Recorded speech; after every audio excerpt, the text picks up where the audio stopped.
السلام علیکم ورحمت الله وبرکاته. څنګه کولی شو چې د ایکسل شیټ ان پروټیکټ یا انلاک کو، مثلا چې لاک کړي تغیرات پکې نشو راوستلی، دا څنګه ان پروټیکټ یا انلاک کړو.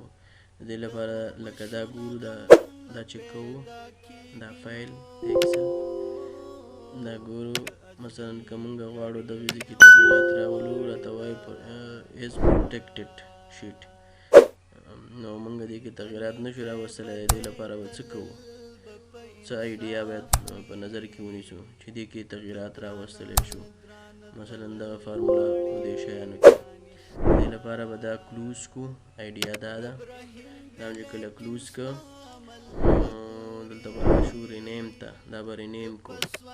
دا چې کله رینیم که نو دلته به د دې ایکسټنشن د ایکسل ایکس نه زپ ته واړو، زد آی پی زد، او انټر به کو، سیو به کو. دا چې کله سیو که دا به اوپن کو، دا زپ فولډر، دغه ایکسل دا فولډر به اوپن کو پکې.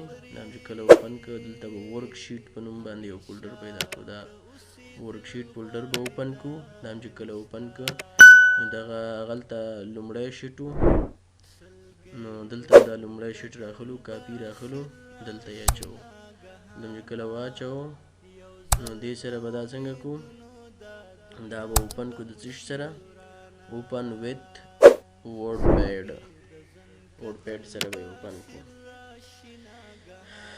دا کوډینګ یې اوپن کیږي. دې کې به دغه فایند کمانډ دی، دې باندې به کلیک وکړو. کله په دې باندې کلیک وکړو نو دلته به پروټیکشن سرچ کو. پروټیکشن چې سرچ که دا د پروټیکشن موږ ته را پیدا شو، دا به کلوز کو.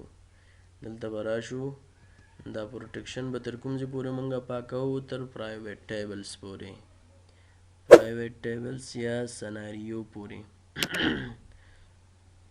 پرایویټ ټیبلز دغې ځای پورې، دې ځای پورې به موږ دا پاکوو. دې نه به موږ داسې د دې شروع وکړو، دې ساحې نه تر پروټیکشنه پورې، دغې ځای پورې، دې ځای پورې، دغې ساحې نه دغې ساحې نه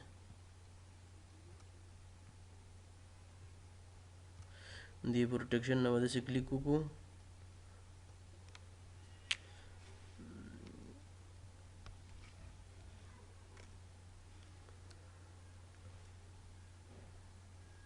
پرایویټ ټیبل نه دغې ځینې پاکوو.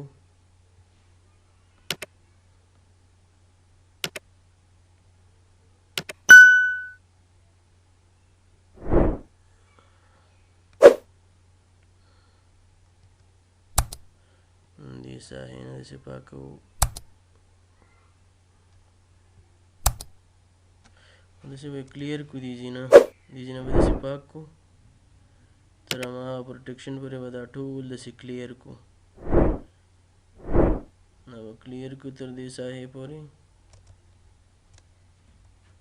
پروټیکشن به مو ورکړي، کلیر کړو دې ساحې پورې. دا چې کله دا کوډ پاک شو، دا لاک و، لاکې ختم شو، دا به کلوز به کو، سیو به کو. چې کله هم سیو که بیرته به د دغې کاپي راوالو، داسې به یې کاپي راوالو، دلته به یې پیسټ کو، ریپلیس کاپي اینډ ریپلیس به یې کو. دا چې کله داسې کار وکړو نو به دا کلوز کو، دا به بند کو. بیرته به راشو، همدغه زپ به دا به رینیم کو د ایکسلس، دا ایکسټنشن به د زپ نه یا زد آی پی نه ایکسلس ایکس ته واړو، ایکسلس ایکس ته، د ایکسل ایکسټنشن دی. او انټر به یې کو، بیا به یې انټر کو، سیو یس به یې کو، بس بیرته ایکسل ته چینج شو. اوس به په دې باندې دا به بیا اوپن کو. دا چې کله دوباره اوپن کړ، اوس به مونږ وګورو چې تغیرات پکې راتللی شي که نه. مخکې خو کار نه کېده. ګورئ اوس مونږ ټولو فارمولو کې تغیرات راوستلی شو، او نومونه هم پکې اضافه کولی شو. مثلا دې کې د 150 پورې نومونه وو، مونږ پکې مثلا کوم کالم ډیلیټ کولی او یا اضافه کولی نه شو. اوس کولی شو دلته یو رو انزرټ هم کو، صحیح ده. دا همداسې پراخ هم کو، زیاتو نومونو لپاره دا جدول وکاروو. هیله ده چې د خوښې وړ مو ګرځېدلي. السلام علیکم ورحمت الله وبرکاته. دا نور کلوز کوو، ډونټ سیو به یې کوو.